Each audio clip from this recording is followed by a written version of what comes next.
الحمدللہ وکفا وسلام علی عبادہ الذین اصطفیٰ اللہم صلی علی محمد وعلی آل محمد کما صلیت علی ابراہیم وعلی آل ابراہیم انک حمید مجید اللہم بارک علی محمد وعلی آل محمد کما بارکت علی ابراہیم وعلی آل ابراہیم انک حمید مجید اما بعد۔ بیٹا اس سے پہلے بھی میں آپ کو گرامر کی تعریف بتا چکا ہوں کہ گرامر اس سائنس کا نام ہے جو جملے کا مطالعہ کرتی ہے، لیکن 5ویں جماعت کی جو ہمدرد گرامر ہے، یہ گرامر نصاب Punjab text book board Lahore Pakistan کے مطابق بنائی گئی ہے۔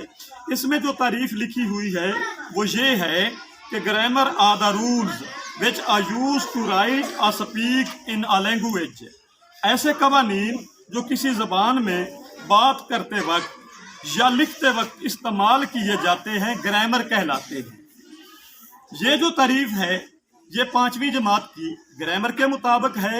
انشاءاللہ العزیز اس سے آگے بھی جتنی اس کی تعریفیں ہوں گی وہ ضرور کریں گے اور ہر ایک پر تبصرہ بھی کریں گے اور یہ بھی بتائیں گے کہ گرامر کی تعریف ٹھیک کون سی ہے۔ اب میں نے اردو میں بھی کر دی ہے اور انگریزی میں بھی کر دی ہے۔